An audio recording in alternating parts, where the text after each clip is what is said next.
Hello students, welcome back to our channel learn with us. আমি বর্ষা। আজকে আমরা class 8 lesson 5 এর অ্যাক্টিভিটি 8 থেকে করব। তার আগে চলো দেখে নিই। Read the following sentences. নিচে যে সেন্টেন্স দেওয়া আছে সেগুলো পড়ে দেখো। A, the willow trees reflected in the still water.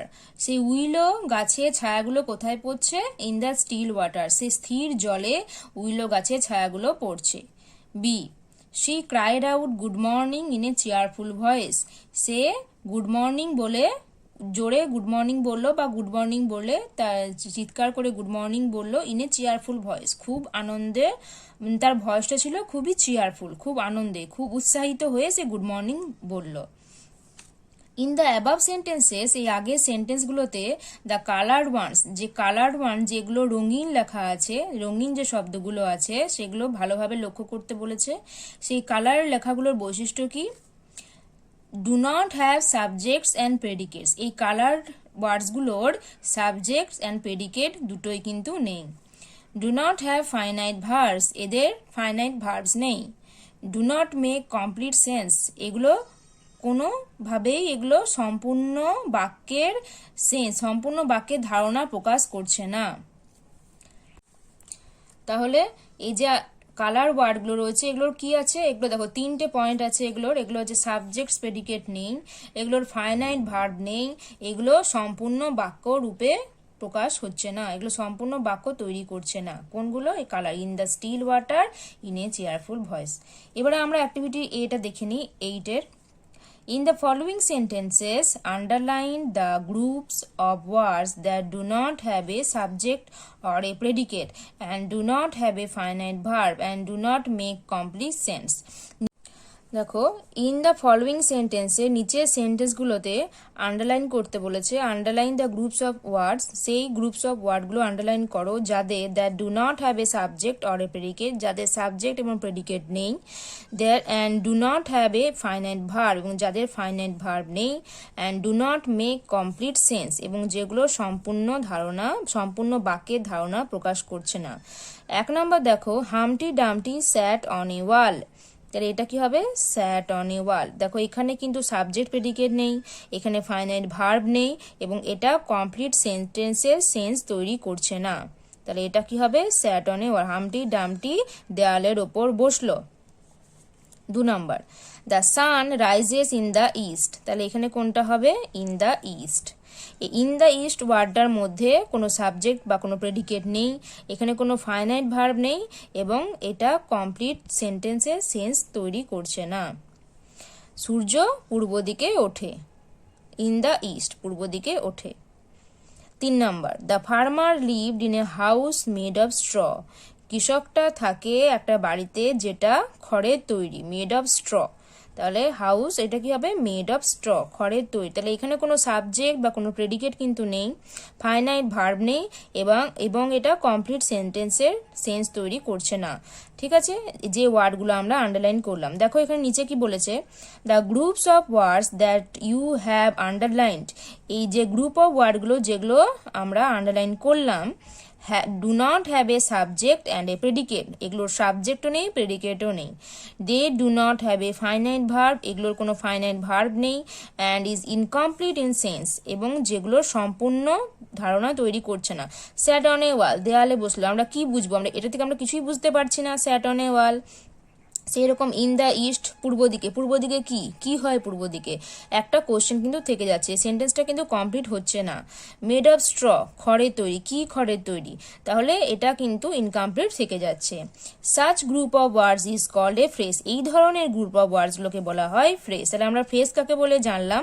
যাদের সাবজেক্ট বা প্রেডিকেট থাকবে না, যাদের ফাইনাইট ভার্ব থাকবে না, যেসব গ্রুপ অফ ওয়ার্ডসের, এবং যেগুলো কমপ্লিট সেন্টেন্সের সেন্স তৈরি করবে না, সেগুলো হচ্ছে phrase. Read the following sentence. এর নিচের সেন্টেন্সগুলো পড়তে বলেছে। দেখো, you have a beautiful cage made of gold. তোমার কাছে আছে একটা সুন্দর খাঁচা মেড অফ গোল্ড, যেটা সোনার তৈরি। ইন দ্য অ্যাবাভ সেন্টেন্স, এই আগের সেন্টেন্সে ওপরে যে সেন্টেন্সটা রয়েছে, দ্য গ্রুপ অফ কালার ওয়ার্ডস, যে গ্রুপ অফ কালার ওয়ার্ডস, যেটা রঙিন যে গ্রুপ অফ ওয়ার্ডসটা, যে ওয়ার্ডটা তোমাদের কালার করা রয়েছে সেটাতে কি আছে বা কি নেই দেখো। Does the work of an adjective, এটা অ্যাডজেক্টিভের মতন কাজ করছে। এই সেন্টেন্সটা, এই গ্রুপ অফ ওয়ার্ডসটা কিসের মতন কাজ করছে? অ্যাডজেক্টিভের মতো। Does not have a subject and a predicate, এটার কিন্তু সাবজেক্ট বা প্রেডিকেট কিছুই নেই। Does not have a finite verb, তাহলে এটার ফাইনাইট ভার্ব নেই, এটার সাবজেক্ট বা প্রেডিকেট নেই। এটা কিসের মতো কাজ করছে? এটা অ্যাডজেক্টিভের মতো কাজ করছে। দেখো অ্যাক্টিভিটি বিতে 8B-তে আছে, ইন দ্য ফলোয়িং সেন্টেন্সেস, নিচের সেন্টেন্সগুলোতে আন্ডারলাইন দ্য গ্রুপ অফ ওয়ার্ডসগুলোতে আন্ডারলাইন করো that do not work of an adjective, that do the work of an adjective, এগুলো অ্যাডজেক্টিভের মতো কাজ করছে। 1. He was a man full of hope, সে হচ্ছে একটা মানুষ যার আশায় পরিপূর্ণ, যিনি হচ্ছেন আশাতে পরিপূর্ণ, ফুল অফ হোপ। তাহলে এটা কোনটা হলো group of words? Full of hope. এটাতে সাবজেক্ট বা প্রেডিকেট কিছু নেই, এটাতে ফাইনাইট ভার্ব নেই, ঠিক আছে, কিন্তু এটা অ্যাডজেক্টিভের মতো কাজ করছে। অ্যাডজেক্টিভ কাকে বলে? অ্যাডজেক্টিভ হলো যে নাউন বা প্রোনাউনের দোষ গুণ এগুলো প্রকাশ করে, সেটা হচ্ছে অ্যাডজেক্টিভ।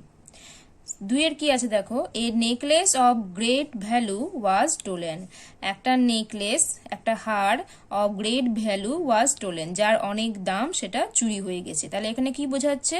এখানে নেকলেসের গুরুত্বটাকে বোঝাচ্ছে, যে একটা হার যার দাম হয়তো অনেক বেশি সেটা চুরি হয়ে গেছে। এখানে কোনটা হবে? Of great value. 3 number, this is a table made of wood, এটা একটা টেবিল যেটা কাঠের তৈরি। তাহলে এটা কি হলো? মেড অফ উড, কাঠের তৈরি। টেবিলটা কি দিয়ে তৈরি? টেবিলটা কাঠের তৈরি। তাহলে এই 3টে সেন্টেন্সে আমরা কি বুঝলাম? যে এটাতে সাবজেক্ট বা প্রেডিকেট নেই, এটাতে কি আছে? ফাইনাইট ভার্ব নেই, কিন্তু এটা অ্যাডজেক্টিভের মতো কাজ করছে। তাহলে এটাকে কি বলবো আমরা? Adjective phrase. দেখিনি চলো। The groups of words that you have underlined, এই গ্রুপ অফ ওয়ার্ড যেগুলো আমরা আন্ডারলাইন করলাম, do the work of an adjective, এগুলো অ্যাডজেক্টিভের মতো কাজ করছে। Do not contain a subject and a predicate and do not contain a finite verb, এগুলোর সাবজেক্ট প্রেডিকেট নেই, এগুলোর ফাইনাইট ভার্ব নেই। Such groups of words are called adjective phrases, এই ধরনের গ্রুপ অফ ওয়ার্ডসগুলোকে বলা হয় অ্যাডজেক্টিভ ফ্রেজেস। ঠিক আছে, চলো নেক্সট দেখে নিই। রিড দ্য ফলোয়িং সেন্টেন্সেস, নিচের সেন্টেন্সগুলো পড়তে বলেছে। দেখো, হি স্টপড, সে থামলো, in the middle of his song, in the middle of his song, সে তার গানের মাঝখানে থেমে গেল। ইন দ্য অ্যাবাভ সেন্টেন্স, এই আগের সেন্টেন্সটাতে ওপরে যে সেন্টেন্সটা রয়েছে সেটাই the group of coloured words, এই যে কালার্ড ওয়ার্ডসটা রয়েছে এটা কি? Does the work of an adverb, এটা অ্যাডভার্বের মতো কাজ করছে। Does not have a subject and a predicate, এটা সাবজেক্ট বা প্রেডিকেট কিন্তু নেই। Does not have a finite verb, finite ভার্বও নেই। তাহলে এটা কি করছে? অ্যাডভার্বের মতো কাজ করছে। অ্যাডভার্ব কি? অ্যাডভার্ব হচ্ছে, অ্যাডভার্ব কি করে? ভার্বকে বা অ্যাডভার্বকে মডিফাই করে। ঠিক আছে, তাহলে এটা অ্যাডভার্বের মতো কাজ করছে, এটাতে সাবজেক্ট বা প্রেডিকেট নেই, এটাতে ফাইনাইট ভার্ব নেই। তাহলে এটাকে আমরা কি বলতে পারি? এই ধরনের গ্রুপ অফ ওয়ার্ডসগুলোকে আমরা কি বলতে পারি? Adverb phrases. চলো দেখে নিই 8C। In the following sentences, underline the group of words that do the work of an adverb. এই নিচের সেন্টেন্সগুলো আন্ডারলাইন করো যেগুলো অ্যাডভার্বের মতো কাজ করছে। 1 নম্বর দেখো, the bird stood in the corner. 1 নম্বর দেখো, the bird stood in the corner of his cage. তাহলে কোনটা হবে? In the corner of his cage, এটা হচ্ছে অ্যাডভার্ব। পাখিটা কি করছে? দাঁড়িয়ে আছে। কোথায় দাঁড়িয়ে আছে? ইন দ্য কর্নার অফ, তার খাঁচার একটা কোণে পাখিটা দাঁড়িয়ে আছে। He spoke in a confident manner, ঠিক আছে, সে কথা বলছে ইন এ কনফিডেন্ট ম্যানার, একটা বিশ্বাসের সঙ্গে সে কিন্তু কথা বলছে। It's raining at this moment, এখন বৃষ্টি হচ্ছে। বৃষ্টি হচ্ছে অ্যাট দিস মোমেন্ট, এই মাত্র বা এখন বৃষ্টি হচ্ছে। তাহলে এই আন্ডারলাইন ওয়ার্ডগুলো এটা কি করছে? অ্যাডভার্বের মতো কাজ করছে। এই অ্যাডভার্বের মতো যখন কোনো গ্রুপস অফ ওয়ার্ড কাজ করে তখন সেগুলো কি হয়? কি বলে সেগুলোকে? Adverb phrases. দেখো, the groups of words that you have underline, যে গ্রুপস অফ ওয়ার্ডসগুলোকে আমরা আন্ডারলাইন করলাম, do the work of an adverb, এগুলো অ্যাডভার্বের মতো কাজ করছে। ঠিক আছে, ভার্বকে ত্বরান্বিত যখন করে, ভার্বকে যখন মডিফাই করে, সেটা হচ্ছে adverb. Do not have a subject and a predicate, এগুলো সাবজেক্টও নেই, এগুলো প্রেডিকেটও নেই। And do not contain a finite verb, এবং এগুলোর ফাইনাইট ভার্বও নেই। Such groups of words are called adverb phrases. এই ধরনের গ্রুপস অফ ওয়ার্ডসগুলোকে বলা হয় adverb phrases. Activity 8D, in the following sentences, নিচের সেন্টেন্সগুলোতে underline the groups of words, group of ওয়ার্ডগুলো আন্ডারলাইন করতে বলা হয়েছে the do the work of a noun, যেগুলো নাউনের মতো কাজ করছে। 1 নম্বরটা দেখো, travelling by train gives me great treasure. তাহলে কি করছে? Travelling, read the following sentence. I want to have a good fly. আমি চাই একটা ভালো উড়ান। In the above sentence, ওপরের সেন্টেন্সটাতে the group of colored words, এই যে কালার ওয়ার্ডটা যেটা রয়েছে সেটা কি? does the work of a noun, এটা নাউনের কাজ করছে। নাউন আমরা জানি কোনো ব্যক্তি, বস্তু, বাসস্থান বোঝালে সেগুলোকে নাউন বলে।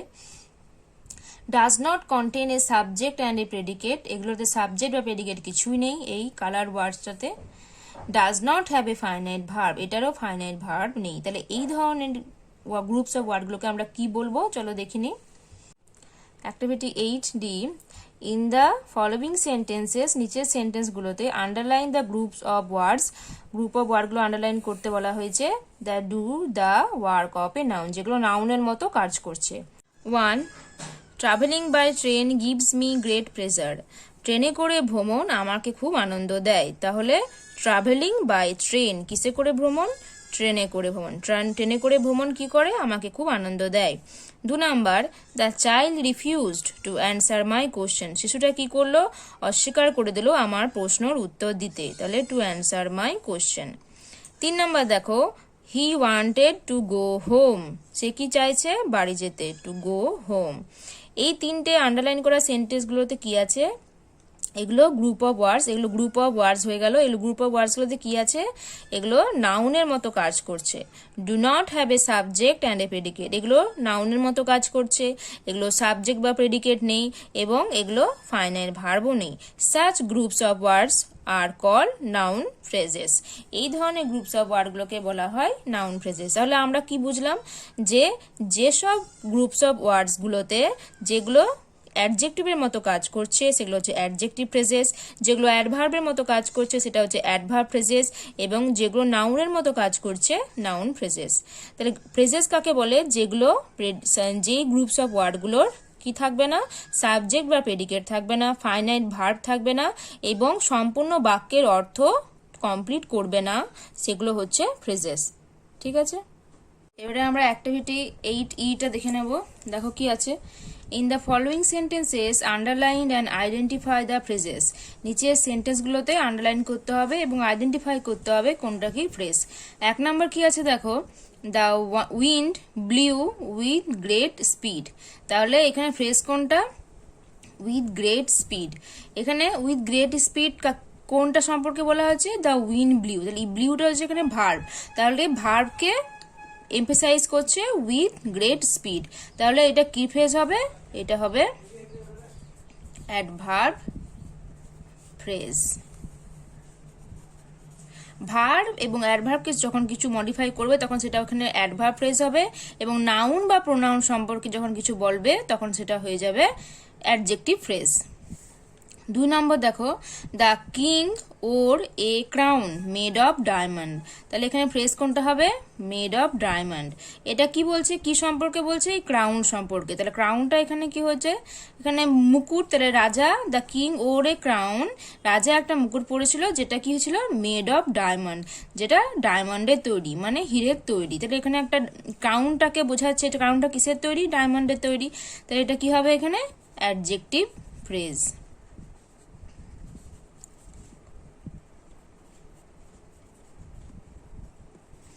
3 number, the little girl did not know what to do. এখানে ফ্রেজ কোনটা? What to do. ছোট মেয়েটা জানে না কি করতে হবে। তাহলে এখানে হোয়াট ওটা কিসের মতো কাজ করছে?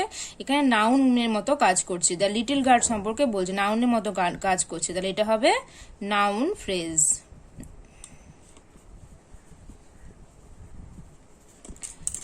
চারেরটা দেখো, she is a lady of great patience. তিনি হচ্ছেন একজন মহিলা, গ্রেট পেশেন্ট, অতীব ধৈর্যশালী একজন মহিলা। তাহলে এখানে ফ্রেজ কোনটা হবে? Of great patience. এটা কি সম্পর্কে বলছে? লেডিটা সম্পর্কে, লেডিটার গুণ বোঝাচ্ছে। তাহলে এটা কি হচ্ছে? Adjective phrase.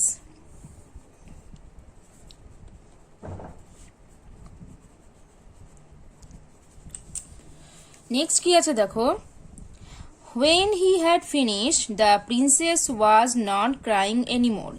যখন সে শেষ করলো, সে প্রিন্সেস রাজকুমারী কিন্তু আর কাঁদছিল না। 2 নম্বর কি বলেছে? it seemed to her that the little bird was away a long time। তার মনে হচ্ছিল ওই ছোট্ট পাখিটা তার থেকে অনেক দূরে, অনেকক্ষণ দূরে আছে। ইন দ্য অ্যাবাভ সেন্টেন্সেস, এই আগের দুটো সেন্টেন্সে দ্য গ্রুপস অফ কালার ওয়ার্ডস, এই যে কালার যে ওয়ার্ডটা আছে সেটা কি?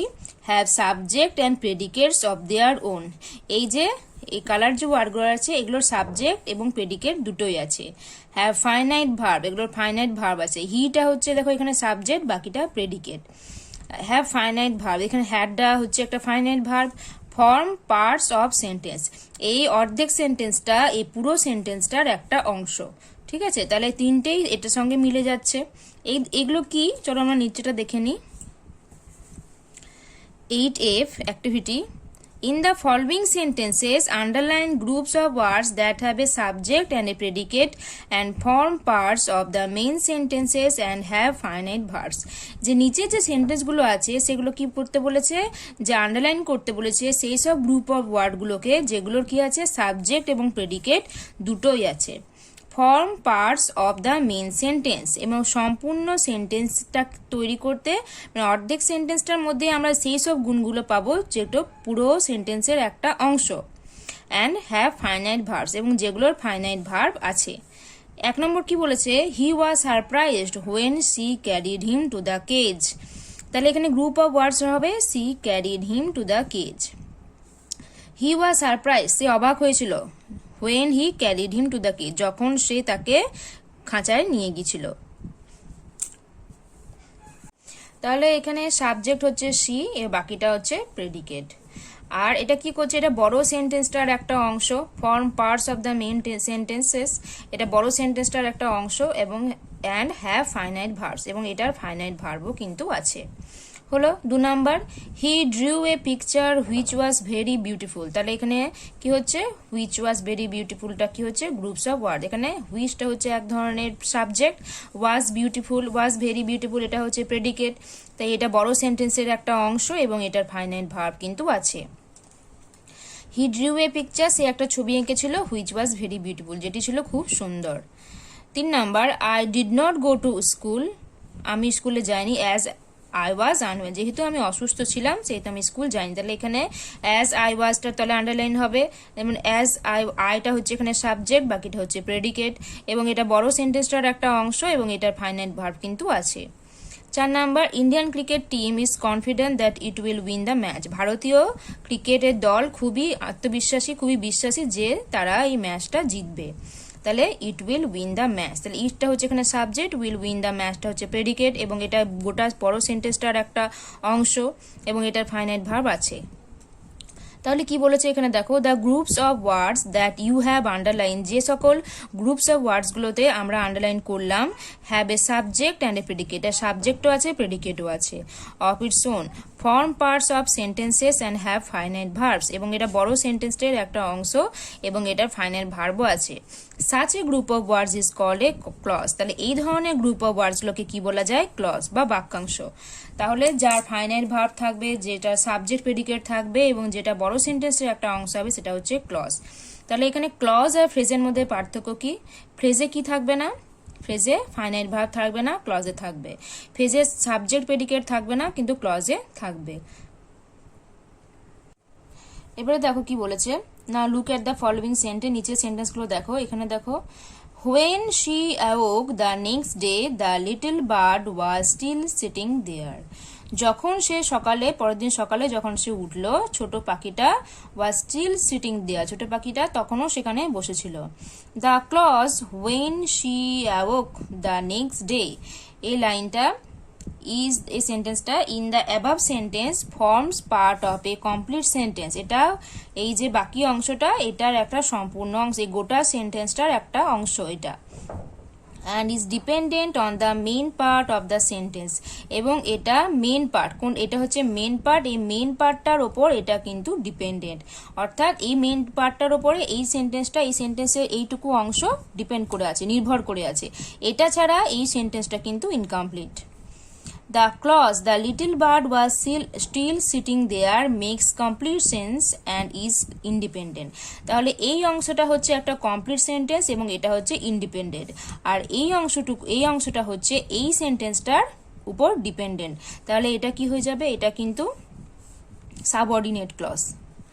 দেখো activity 8G, in the following sentences, underline the main parts of the sentences that are independent and circle the clauses that depend on the main parts. তাহলে underline করতে বলেছে একটা সেন্টেন্সের মেন পার্টকে, এবং কি করতে বলেছে, এবং সার্কেল করতে বলেছে ডিপেন্ডেন্ট ক্লজটাকে। তাহলে আমরা সেন্টেন্সের মেন পার্টটাতে আন্ডারলাইন করব এবং সার্কেল করব সেইটুকু অংশ যেটা মেন পার্টের ওপর ডিপেন্ডেন্ট হয়ে আছে। এক নম্বর আছে দেখো, although he was unwell he went out, তাহলে এখানে হচ্ছে মেন পার্ট হচ্ছে হি ওয়েন্ট আউট, আর although he was unwell, যদিও সে অসুস্থ ছিল, হি ওয়েন্ট আউট, সে চলে গেল। সে চলে গেল কিন্তু একটা ইন্ডিভিজুয়াল ভাবেও বসতে পারতো, সে চলে গেল, কিন্তু অল দো হি ওয়াজ আনওয়েল এটাতে কিছুই বোঝা যাচ্ছে না, মনের ভাব কিন্তু এটাতে প্রকাশ হচ্ছে না, এইটুকু সেন্টেন্স লিখলে কিছুই বোঝা যাবে না, কিন্তু হি ওয়েন্ট আউট লিখলে সেন্টেন্সটা বোঝা যাবে। তাহলে অল দো হি ওয়াজ আনওয়েলটা আমরা করব সার্কেল, আর হি ওয়েন্ট আউটটা হবে এখানে মেন পার্ট, সেন্টেন্সের main part. 2 number, he is a king who is very powerful, সে হচ্ছে একজন রাজা যিনি হু ইজ ভেরি পাওয়ারফুল, যে খুব শক্তিশালী। তাহলে এখানে মেন পার্ট হচ্ছে হি ইজ এ কিং, এটা কিন্তু নিজেই বুঝতে পারবে, কিন্তু এইটুকু অংশটা হু ইজ ভেরি পাওয়ারফুল, এই অংশটুকুর কিন্তু নিজের কোনো সত্তা নেই, তাহলে এটা নিজে বসে কোনো মানে তৈরি করবে না। হু ইজ পাওয়ারফুল, যে খুব শক্তিশালী, কি, কিন্তু এটা একা বুঝতে পারবে, হি ইজ এ কিং, তাহলে এটা হচ্ছে এই সেন্টেন্সটার মেন পার্ট, আর কিন্তু এই অংশটুকু হচ্ছে এই মেন পার্টের উপর ডিপেন্ডেন্ট হয়ে আছে। 3 নম্বর হচ্ছে, Rani said that he had met my brother, Rani said that, Rani বলল যে হি হ্যাড মেট মাই ব্রাদার, সে আমার ভাইয়ের সাথে দেখা করেছে। তো রানী সেড হচ্ছে একটা মেন পার্ট এবং দ্যাট হি হ্যাড মেট মাই ব্রাদারটা হবে এখানে ডিপেন্ডেন্ট। রানী বলল, ঠিক আছে, দ্যাট যে he had made my brother, তাহলে গোটা সেন্টেন্সটা রানী সেডটা হচ্ছে মেন পার্ট এবং বাকিটুকু অংশ হচ্ছে ডিপেন্ডেন্ট। তাহলে এইটুকু অংশ হচ্ছে ডিপেন্ডেন্ট কার ওপরে, এই মেন পার্টের ওপরে। 4 number, when she was hungry the baby cried out, যখন সে ক্ষুধার্ত ছিল, দ্য বেবি ক্রাইড, বাচ্চাটা চিৎকার করে উঠলো বা কেঁদে উঠলো, তাহলে দ্য বেবি ক্রাইড আউটটা হচ্ছে এখানে main part, when she was hungry এটা হচ্ছে ডিপেন্ডেন্ট পার্ট, এটা মেন পার্ট, এটা নিজেই একা একা বসে যেতে পারবে, কিন্তু এইটুকু অংশটা এটা ছাড়া কিন্তু কোনো কমপ্লিট সেন্স তৈরি করবে না, তাহলে গোটা সেন্টেন্সটার মধ্যে দ্য বেবি ক্রাইড আউট হবে এখানে মেন পার্ট, সেজন্য এখানে আন্ডারলাইন, আর হোয়েন শি ওয়াজ হাংরি এটা হচ্ছে ডিপেন্ডেন্ট, সেজন্য এটাকে আমরা সার্কেল করলাম। দেখো নিচে কি বলেছে, the parts of the sentences that you have underline, যে সকল অংশগুলো আমরা আন্ডারলাইন করলাম, have subjects and predicates of their own, তার নিজের প্রত্যেকের সাবজেক্ট এবং প্রেডিকেট আছে, এই যে আন্ডারলাইন করা পার্টগুলো প্রত্যেকের সাবজেক্ট এবং প্রেডিকেট আছে। মেক কমপ্লিট সেন্টেন্স, যেটা সম্পূর্ণ ধারণা প্রকাশ করছে। Can stand on their own, এগুলো কিন্তু নিজেই একা বসে যেতে পারে, একা একা বসে একটা করে সেন্টেন্স তৈরি করতে পারে। Such clauses are called principal or main clause, এই ধরনের ক্লজগুলোকে বলা হয় principal clause or main clause। The parts of the sentences that you have circle, যে পার্টগুলো সেন্টেন্সের যে পার্টগুলো আমরা সার্কেল করেছি সেগুলোর বৈশিষ্ট্য কি? সেগুলোর বৈশিষ্ট্য হচ্ছে সেগুলোরও কিন্তু সাবজেক্টস এবং প্রেডিকেট থাকবে এবং সেগুলো কি হবে? Depend on the principal clause. এই সার্কেল করা অংশটুকু এই প্রিন্সিপাল ক্লজের উপর ডিপেন্ডেন্ট হয়ে আছে। এগুলো দেখে আমরা কি বলবো? এগুলো হচ্ছে subordinate clause or dependent clause. তাহলে এই সার্কেল করা অংশগুলো হচ্ছে subordinate clause or dependent clause, কারণ এরা মেন পার্টের উপর নির্ভর হয়ে আছে এদের, সেজন্য এরা সাবঅর্ডিনেট ক্লজ। আর প্রিন্সিপাল ক্লজ হচ্ছে যেগুলো নিজেই বসে বসে একটা কমপ্লিট সেন্স তৈরি করতে পারে, সেগুলো হচ্ছে প্রিন্সিপাল ক্লজ। এগুলো কিন্তু ইন্ডিপেন্ডেন্ট। ভিডিওটি যদি তোমাদের ভালো লেগে থাকে তাহলে ভিডিওটাতে লাইক করে দিও এবং বন্ধুদের সাথে শেয়ার করে দিও। আর চ্যানেলটাতে যদি প্রথমবার এসে থাকো তাহলে চ্যানেলটিকে সাবস্ক্রাইব করে দিও আর পাশে থাকা বেল আইকনটি প্রেস করে দিও। Thank you.